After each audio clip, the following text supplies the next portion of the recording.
Hi, I'm Chelsea Murray, and we're going to be talking about trending topics in educational technology. And I'm Amanda Desmond. And I'm Scott Kurtz. I'll get us started. I looked at information on makerspaces first, and then I did the Internet of Things and coding in education.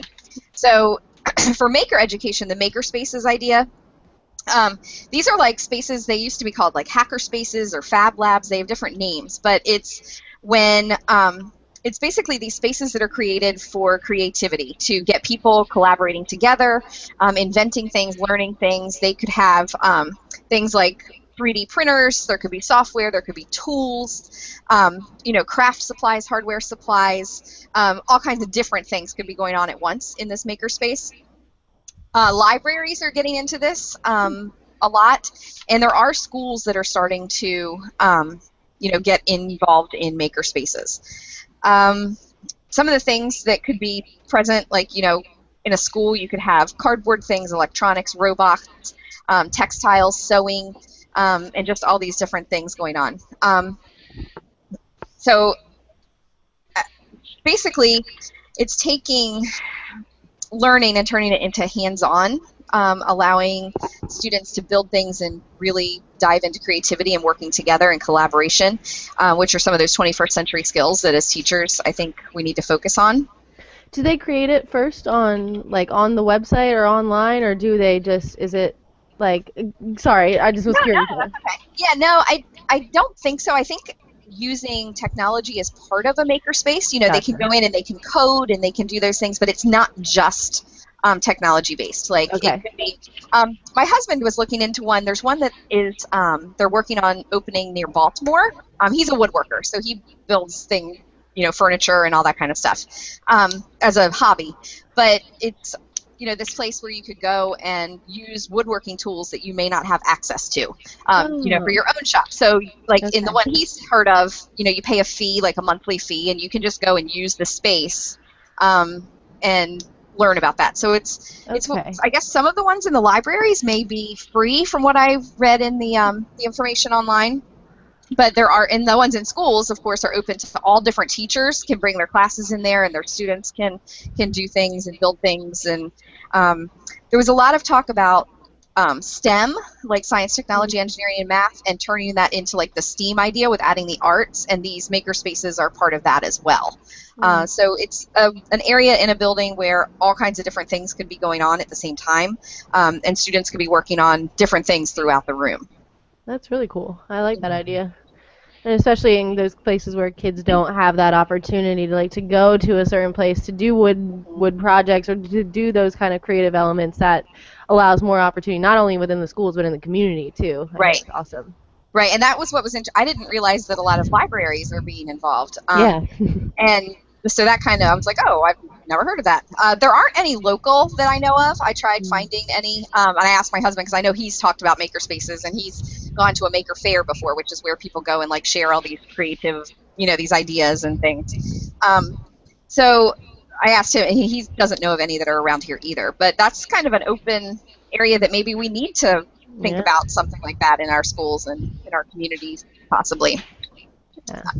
So the other one I looked at was the Internet of Things, which this I had no idea what it was going to be about at first. I'm like, what do you mean the Internet of Things? But these are all of those things like in your house that are starting to communicate with each other, like a thermostat that's connected, wirelessly in your house, and when your Fitbit or whatever you wear on your wrist wakes you up in the morning, it changes the temperature in whatever room that you're getting ready to go to. Or it knows whether you're home, and if you're not home and nobody's moving around in the house, it changes the temperature automatically, and those sorts of things. Like it's these ideas of where all of your technology within your house and within your life are starting to kind of interact and work together.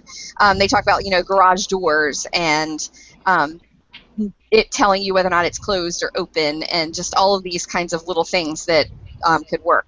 Um, It makes me think of that commercial. Sorry to interrupt. That Yeah. commercial that they have where they're on vacation and Yes. he can lock it from home, but then he thinks about their windows and that's Yes. open. Yes, exactly. And they actually talked about some of the commercials Oh. and some of the things that because this is like kind of the up and coming technology, the idea that our things are talking to each other through the internet, not just people talking through the internet. And I guess I took this as being kind of important. There's a lot of business going into it, a lot of money going into it these days, like involving this new technology and where it could be used.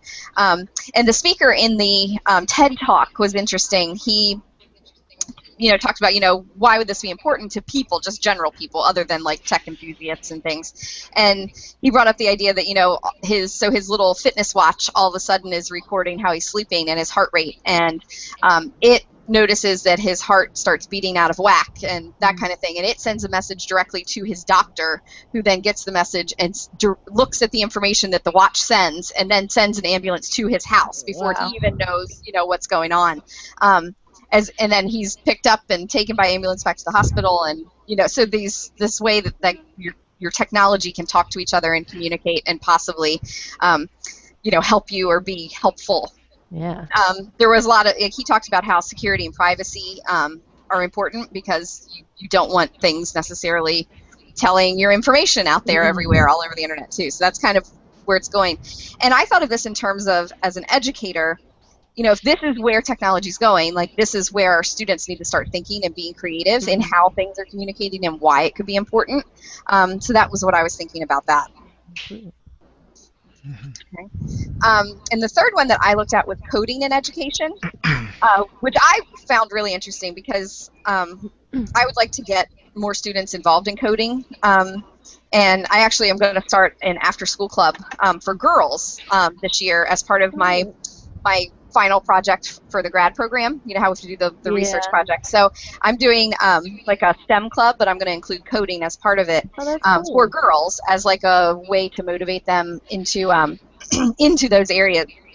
So the website that was linked from our page was code.org, and it had so many lesson plans for teachers, like with teaching us what we needed to know to take kids through coding, but also free free activities and things for students to do coding.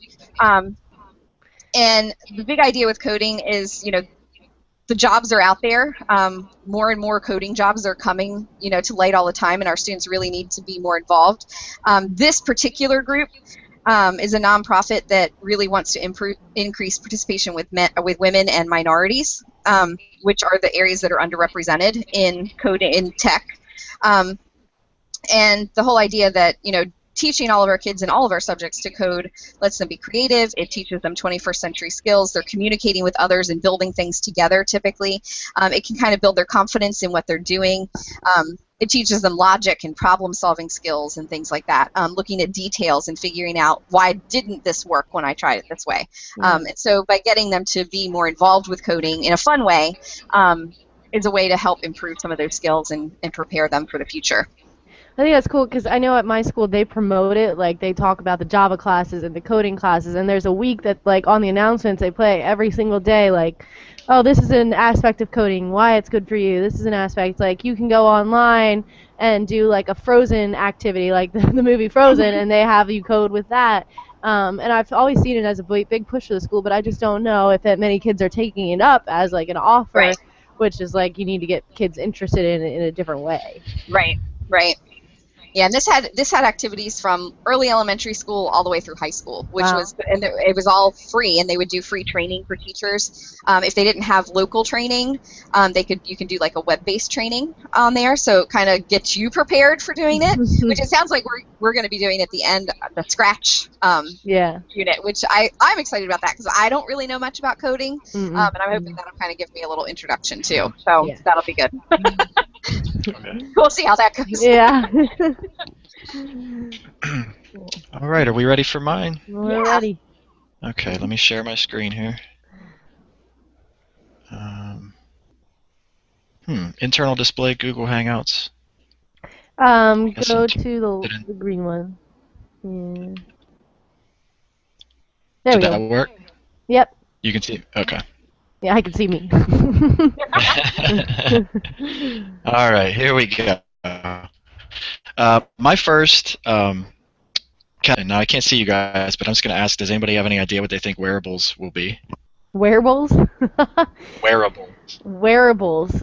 I don't Things that know. you wear that interact with you, or Like that. what? Like Fitbits? Yes, there we go. Okay. I I needed didn't wanna- Amanda's help. What about like the clothing that does stuff, like hats that, I don't know, say things or do things? Is that part of that too? Or like the T-shirt that you can code and light up and it says something, or Now, my screen was loading. Can you see it now? Yeah. Yeah. Does it say wearables? Yeah. It was Yeah. lagging. All right. Yes, that's exactly what you were talking about. I think the original wearable would have been Life Alert. Mm. I follow and I can't get up. Yeah. It's obviously evolved since then into Google Glass and Fitbits. And first of all, the categories were immersive learning, and immersive learning is essentially you have on the left-hand bottom side is it's called Oculus Rift, which is virtual reality. So the idea behind that with the classroom would be virtual history, where you could take kids. The example they gave was like the Battle of Gettysburg. You could let a kid go and actually see a reenactment through this, and I'm sure there's other ways it could be built into school. Yeah, I'm going to talk about that with mine because I looked at virtual reality. So. Oh, cool. The second, the bottom middle would be the idea of touch. So wearables are things that you can touch. For me, it took me back to some of the like simulators that they have at theme parks, where you're supposed to sort of be able to feel the movement.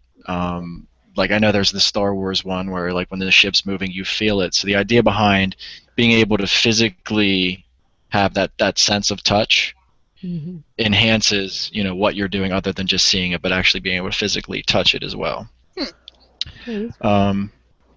At the bottom right, with the sort of light up tablecloth and clothing, they call those e-textiles, and textiles being like things you would make, like clothing and cloth and things like that, but electronic textiles. And this was created to try to bridge the gender division in STEM. One of the statistics said that 76% of students going into STEM colleges and jobs are male. So e-textiles is something that's going to appeal to females, creating lively stuffed animals, smart fashion, so creating like a t-shirt through e-textiles like online. They have a program for schools and that does the fashion part, like you can see the light up t-shirt and all that stuff, and it's actually pretty cheap. It's $40 to buy for yourself, and they give schools a discount, so it's actually pretty reasonable. And the fifth thing at the top right was healthy wearables. We've all heard of, we've mentioned it multiple times, the Fitbit. It sort of gamifies healthy living.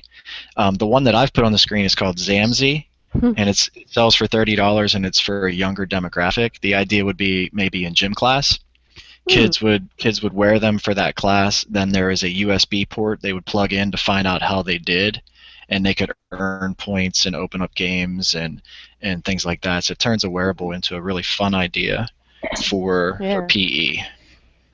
I think that's really cool, like especially because they can, like, even the gym teachers, one, it motivates the kids to, and then two, like gym teachers can see, like who's really trying or who's having issues in that sense. That would be really interesting.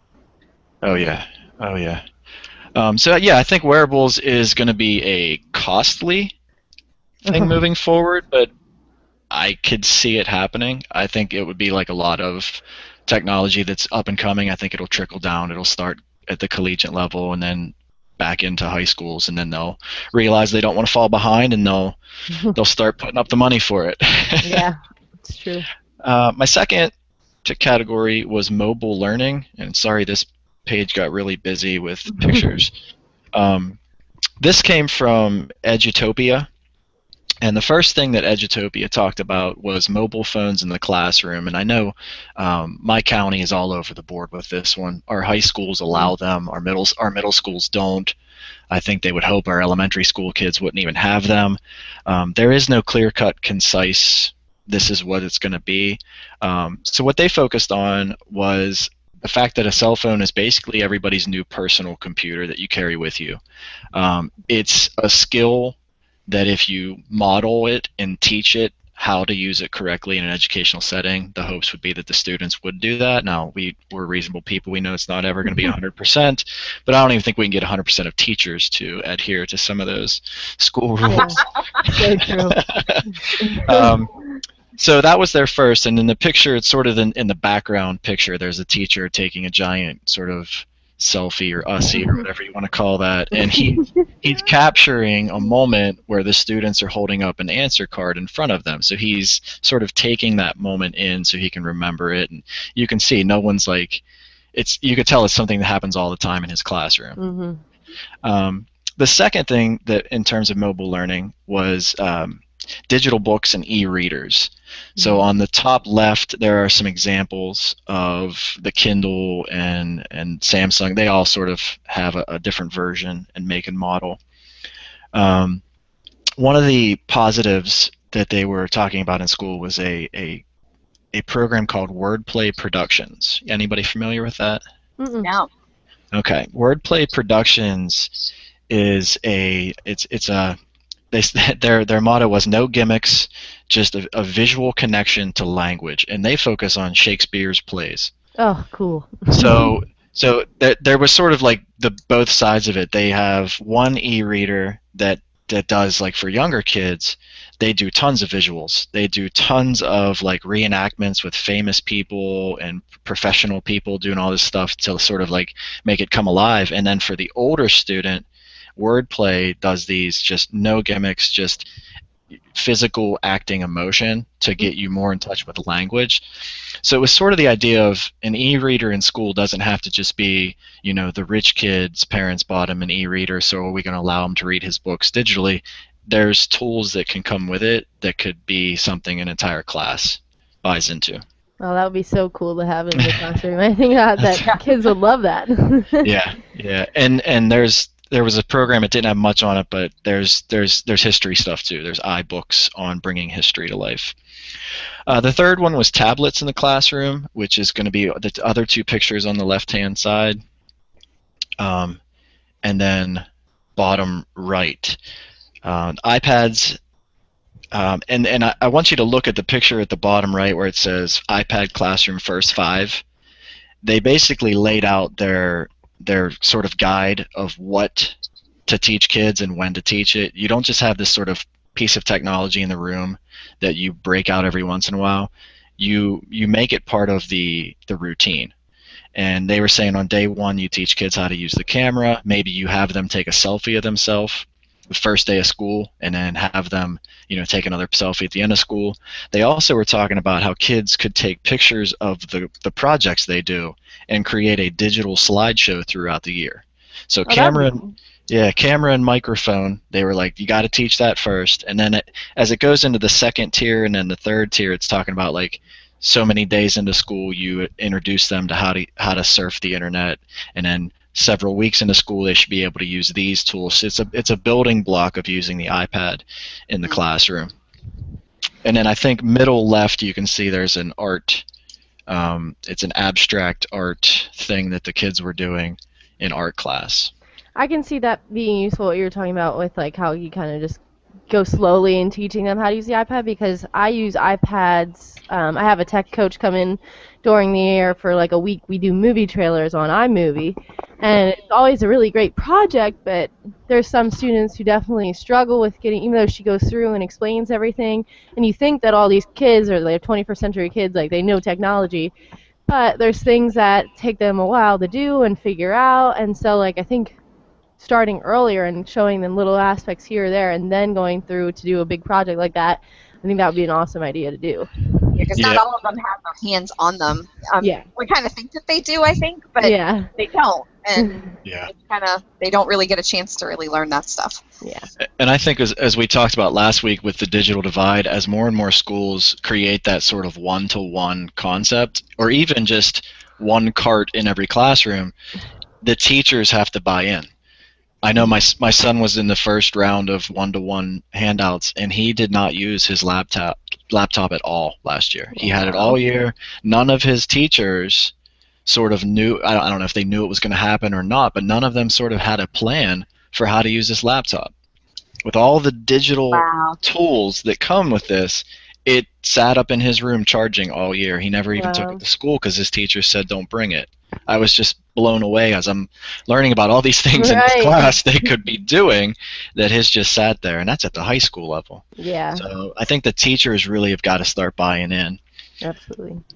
The fourth thing Edutopia mentioned was just a ton of apps, and that's in the top right-hand corner. They have apps to teach current events.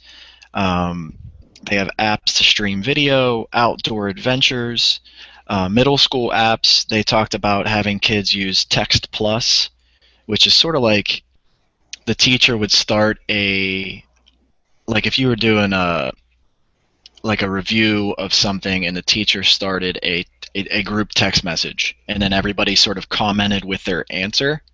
I think that's how Text Plus was sort of set up to work. Creating a Dropbox or some sort of storage center at middle school, Brain Pop, Word Joust, just different apps. That one was all about like slaying the dragon and learning vocabulary. And even, and this is probably one that's been used the most, is the app doing the frog dissection, where you don't actually have to smell it or touch it. You can do it right on the computer there. So there were just tons of apps available that could enhance the educational experience.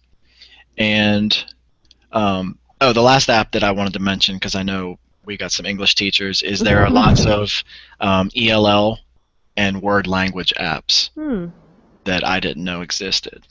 There's so many out there. I feel like I just never know, and then you find one thing and you're like, wow, I wish I had this my whole life to be able to use to teach. Because there's so many things like that just they keep coming out with, and Yeah. it's so good. The technology's moving so fast, and they develop new things every day. Yeah. Mm-hmm. And the fifth one there on the far right, BYOD, was bring your own device. They talked about all the different, it was sort of a review or a conclusion of everything. And we've talked about these in other classes, but formative assessment can be done with devices. So if you don't have devices, it's hard to do things like Socrative or Kahoot and all those things you need a device for. Screencasting, which we've all now done, and I'm excited to have my students do. I was thinking about having my kids do a PSA for sunscreen. we have to do these health literacy lessons this year, and we've been brainstorming this summer with Allegheny General Hospital on these lessons, and one's going to be sunscreen, and we are trying to come up with a culminating activity, and I think a PSA through screencasting would be great. So I'm looking forward to using that. There's assessment aids like QuickGrade. There's e-note-taking apps like Evernote and OneNote. There's cloud syncing with Drives, Google Drives, OneDrive. There's just so many possibilities if you allow devices to be readily used in your classroom. All right. And my next one was professional development. I loved this one, and I think you will as well. EdSurge has put together I'm just going to let you look at that picture for a second because it speaks volumes. On the left, how teachers learned in the past, day-long workshops, observations, professional learning communities. Don't they look excited? And then learning in the new age is personalized, relevant, useful professional development. Brew your own PD. The idea behind this, through some of the reading, was we do so much in terms of individualizing education for students, but we don't do the same for our teachers. And since we are the teachers in this hangout right now, we can understand exactly what they're talking about. Yeah. So what EdSurge has put together is a 28 tool package where the lessons are developed for professional development based on your needs. So there's 4 categories. Engage, which is for teachers to join groups, ask questions, and share resources with each other. There's Learn, which is content-rich tools presented in different ways, online, webinars, self-paced.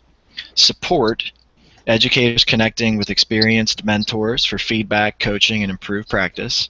And then there's Measure, which would be associated with some form of collecting data on teacher practices, measuring teacher growth, and adapting to new practices and skills. Mm-hmm. So the idea would be is you would go into EdSurge's website, you would go to their sort of menu of what do you need help with. Do you need help with classroom management? Do you need help with differentiating instruction? Whatever you need help with, they have it set up in a menu bar to guide you through your own personal professional development experience that you need. Wow. And the idea would be is if your school bought in and your administrators bought in, you would let everybody sort of pick some stuff ahead of time and then find out who has similar needs, and then you'd create your groups that way. I think we've all probably sat in a day-long workshop where we thought this isn't going to be useful for me. Yeah. I'm sure somebody in the room was loving it, but we just weren't at that time because it wasn't relevant to us. So I thought this was an amazing idea, and I wanted to forward it to this whole page to my principals, but I was a chicken and I didn't do it. No, but I think that's really cool because you're right. Like it's like there's times where you're sitting in a workshop that everyone's required to go to, and you're like, okay, well, this piece of information was helpful, but I feel like this didn't really help me today, and being here, I could have used my time better. The one thing that my school does do is they send out a survey beforehand to everybody on certain, depending on the type of professional development day, and you go to 3 different sessions. So there's 7 sessions listed per time slot, and you get to choose one that you really think relates to you the most, and then there's obviously other teachers who are talking about that thing. So that's really an interesting way, but at the same time, I think this would be a really cool resource because it's online, and you can really personalize it even more, I feel like, with looking at this type of thing. Our district this year, on snow days, on ones that they knew we would have to make up, they allowed us to do professional development online. And this would be a great kind of thing to maybe start at the beginning of a year, to do kind of that where you could work on it throughout the year and use those hours toward those days that you have to make up, which is what we were able to do. Yeah, I remember you telling me that. I was like, oh man, I'm so jealous of that. Like, you can just get that done. Yeah, it was nice. It was good having somebody to wake up at the end. Really nice. I'll have to get a more experienced teacher to go to bat for that one. Yeah. All right. I avoided this one because when I opened it, I saw that the YouTube video was 1 hour and 4 minutes long, so I kept putting it off. But then, once I watched the whole thing, I was like, holy cow, this was amazing. The title of it was 3D printing, but it was actually more about project-based learning. There was a Google Hangout set up by a facilitator, and then she was speaking with this high school. And in one room there were 2 principals, in another room there was a science teacher, and then in that same science lab they had 2 computers set up with students. And the class, through listening, the class was set up as a pilot. The science teacher wanted to try a class, and he had sort of 12 guinea pigs. He said 11 girls and 1 boy, and it was just, you come in, you decide what you want to do. What do you want to figure out? And then the science teacher would sort of guide them at first and say, do you want to, I forget what he's talking about, something about algae, like trying to mesh algae and turn it into energy. Like, he was throwing all these crazy ideas out there, and they went with it. And it went so well that the principals went to him and said, would you be willing to create an entire course out of this? Wow. And it turned into 4 sessions, and there was about 15 to 20 kids per session. And the teacher had some very, strict rules from the administration that he wanted to adhere by, and one of them was he didn't want to give grades. He wanted them to not be internally motivated by a letter or a number. He wanted them to be internally motivated by their own desire to learn and self-discover. So we sort of I was sort of watching this Google Hangout after it was already successful and they were reflecting back on what they had done. So it's really neat to see the kids presenting how they had purchased a 3D printer kit, built it, and then realized that there were many flaws in it. So in the next session of this class, they ordered another kit and decided to rebuild a 3D printer, but they started changing all these things because Wow. they saw flaws. So by like the middle of this semester, he had like 5 different groups of kids working on 5 different projects, and it was amazing to see how excited about learning those kids were. Wow. They were talking about how, you know, they wouldn't want to go, they never wanted to leave his class or go to any of their other classes, but they had to.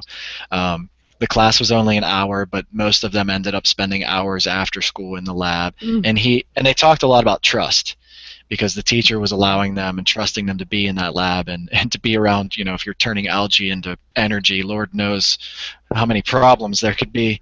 But it was just very refreshing to listen and watch a group of kids that were so motivated, and the college offers that these kids were getting because of this type of learning Yeah. were off the charts. The teacher was saying that he had a student in his first year who, as a senior, he had his class in the second semester of his senior year, so his very last semester, and all along he just kept saying, I'm going into the Marines, going into the Marines. He ran into the kid like 2 years later and found out that he put the Marines on hold because he got offered a scholarship to go to this elite engineering school in Sweden, Wow. based Wow. based on the fact of what he did in this one class, and he put it on his resume and he talked about it, and it just opened the doors. And it I don't understand why more educational settings aren't pushing this. Absolutely. They talked constantly about not wanting to have standards and objectives, and I kept looking at the principals thinking, oh, they have to make a face at this as soon as they Yeah. start saying this, but they weren't. They were totally on board, and you could see that there wasn't that sort of fear of the king or queen saying, you know, teach these standards, read those objectives. It was just what's in the best interest for the kids, and it was really cool to see how project-based learning worked. I think the thing that freaks a lot of people out is just giving up that control. You know what I mean? Because everybody wants to have these rules. We need to be following certain things to make sure we achieve these things. And one, teachers don't want to give up that control of like, oh, I know this will work well for most kids if I plan it out this way. Or your administrators don't want to let that go because they're like, well, what if it fails? What if it backfires? You know, and giving up that control of this is what kids do and this is what we need to follow in order to achieve success. So I think, I mean, that would scare me, even though I would know how beneficial it is. Yeah. And that whole project-based learning goes back to those maker spaces that I had read about. Like, that was a big focus on them in schools, was to be used for the project-based learning that they were talking about. Cool. Okay, well, Can you guys help me get my face back up here? yeah, do you, I think it's another pop-out. Go look at your Google Chrome. Okay. There might be, yep, there. I think the other, whichever, I don't know which one it is. Okay. Hey. There we go. Okay. Do I unshare my screen then? Yes, and I'll share mine. There we go. Thank you. Yep. Okay. So, can you guys see my screen now? Yep, it's me. Okay. There you go. All right.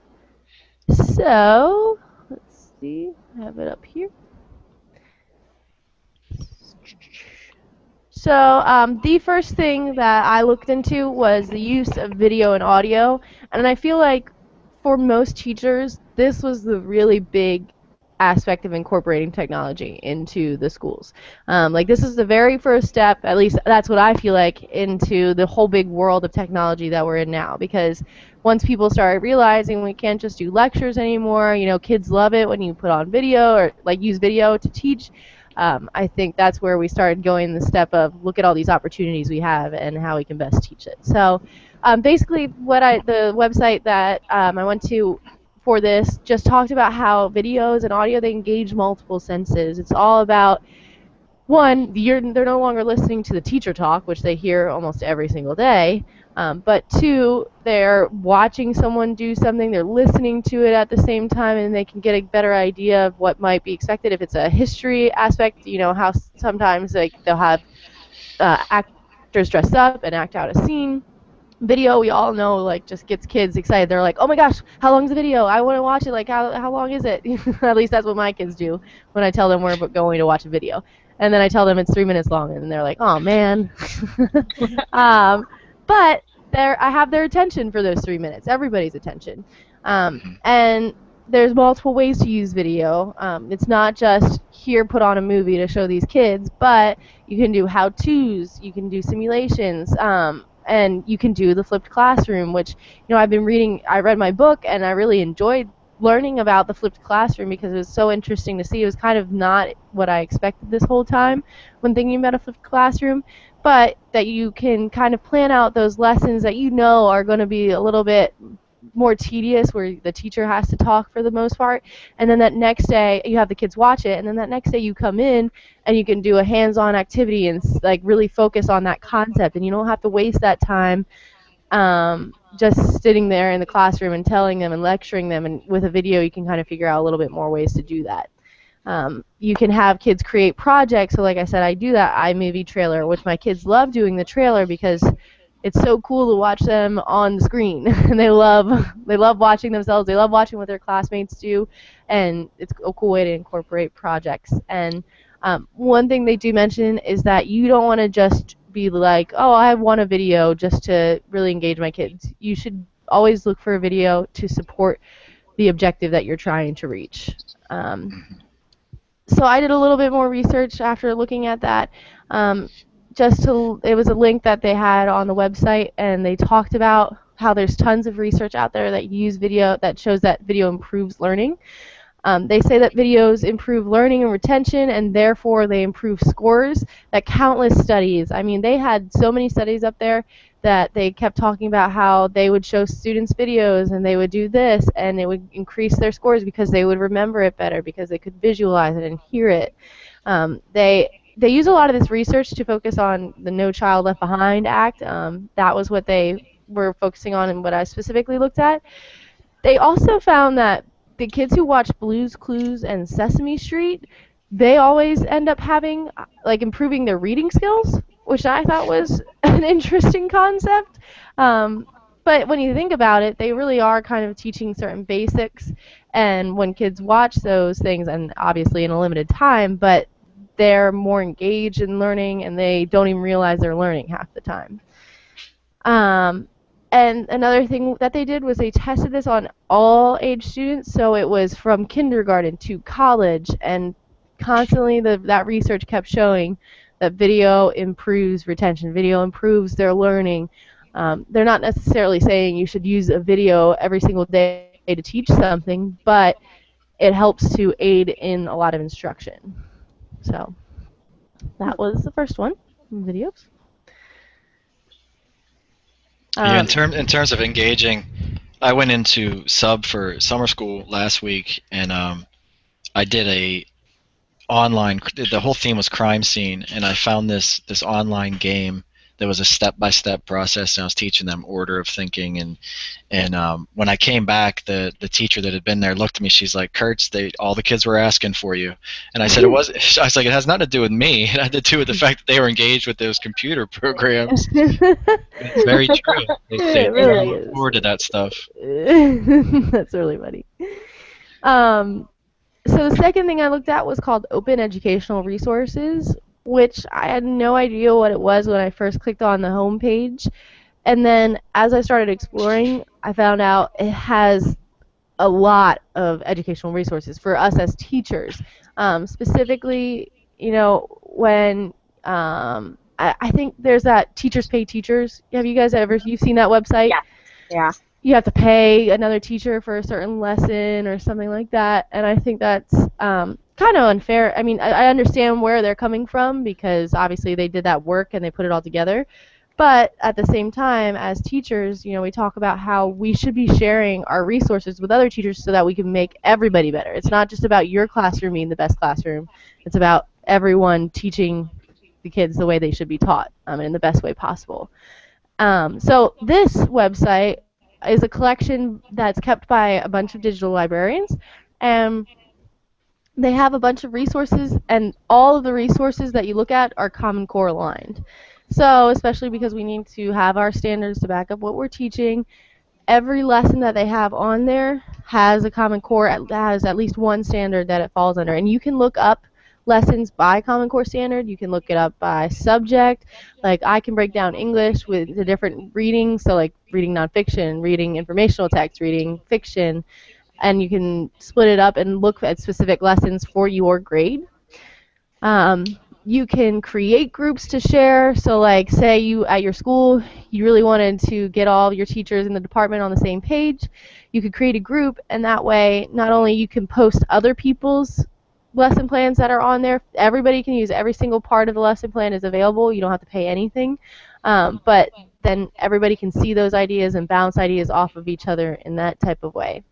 And it really allows for collaboration amongst teachers because, again, I know there's some stigma sometimes, depends on the department you're in, that some people just want to keep their lessons to themselves, and some people love to share lessons and collaborate. And I think as teachers, we really need to work on our collaboration. And by opening up and looking at a specific resource like this that's online, I was like, this is great. Like, I could use this for teaching grammar one day, or if I was stuck in this, I can just not Google it, but look on the website itself and see if they have any resources available.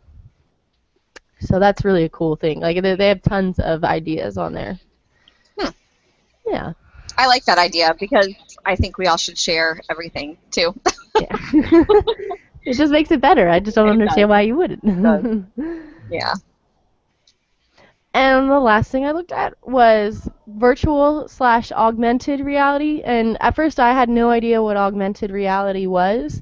But I looked at not only the website that was recommended, but with that website there was a lot of links to look at things like virtual and augmented reality in the classroom. What's the difference? So basically what virtual reality is, we saw a picture already with Scott's presentation, and it's an artificial computer-generated simulation of real life. So the users see something, they experience something completely different, and we all know about virtual reality, but this is a computer-generated simulation. So where we talked about how it would be cool to go underwater and to look at a specific coral reef or to go to a specific historical place and do all of those things are really cool ideas that virtual reality brings into play. Whereas augmented reality, it's going to sound very similar. At first I had to reread a few times, but it's computer-generated enhancements on existing reality. So some of the examples they gave were 3D emails, holograms, like so we already have real life, and this just kind of pops up out of it. So let me give you a better example that helped me figure it out. So augmented reality, one thing they had as an idea is that all kids have these iPads. And what they do is they go around and they write different narratives. But what they do is that they go around the school and say they stop at the gym. And this is where they want to start their narrative. So they encourage them to do a narrative on like mystery. And they write a short narrative and says that leads the person to the next clue. And the students then put a picture of a symbol. So it could be any type of symbol they wanted. Like I said, you can find some online. But they put it onto the gym. They tape it up there. And so then they go around the school, continue placing these symbols and writing their narratives at each spot. Then the kids can go through, and with their iPads, they go up to the symbol, and they just hold it up. It's kind of like a QR scanner, and it scans it, and with that symbol on the iPad, all of a sudden their narrative pops up. So it's like a way to use, obviously, there's nothing there, but that picture kind of pulls up that element of the narrative. Oh, you're stopping at this spot. Here is where you can find the narrative for the first part, or the first clue, or the second clue. So that's a really interesting way I think they do augmented reality when I was looking at examples. Is that clear to you guys? I didn't know if that was clear. It kind of reminds me of like when you go to a place that has a tour that you can do, and you scan the little QR code, and then it tells you Like, but it Yeah. would be more visual instead of just sound. Like the plates I'm thinking of are more of a sound thing. But Exactly. Nope, that's exactly what it is, because it's just taking something in reality and then adding something onto it that's computer generated. It's like an enhancement. okay. And then the example of virtual reality that I looked at for education was Google Cardboard and Google Expeditions. Have you guys heard of these? No. So Google Cardboard is apparently it's like a 3D kit, that virtual reality kit that you can buy online. They range in price. So the like very basic cardboard one is actually like based out of cardboard, and it looks like little goggles, and the kids can hold them up. And if they have an iPhone, they need to have an iPhone in order to do it, and they put it into a certain aspect of the screen that they get in this kit, and then they can see whatever element of virtual reality once they download a specific app. And they use this cardboard to do that virtual reality, so it's not like you have to have an expensive piece of equipment, even though obviously these kits aren't super cheap, but they aren't like crazy expensive like you would expect. So Google Expeditions is something you can use with Google Cardboard. If you download it, kids can, again, it's the same kind of concept of going to Nebraska, going to California. They can go look at the sky at a certain time in a certain way. And I just think it's really interesting because you can buy these kits, and if you wanted to buy one or two and just have kids share it, that would be a cool idea. But at the same time, then you kind of want to have more for the whole class, so it's not like everybody's waiting to look at certain things. But it's like a simple idea based on virtual reality that's not too costly. Huh. Yeah. So that was a really cool idea that I thought, it would be a cool thing to look into for the school to purchase, to purchase some Google Cardboards. But again, you'd have to have a specific reason, and we'd have to talk to the administration about that. But those were the three that I looked at, and those were my references. Awesome. Yeah. So I'll stop screen sharing. There's a lot of trending things. There are. It just makes you wonder what's going to be next. Like, it's always like there's always something new. I'm afraid to use PowerPoint anymore. I know. Falling behind. Yeah, it's too old. I stepped my game up. All right. Well, I can stop this broadcast unless anyone else has anything to say. Thanks. All Thank right.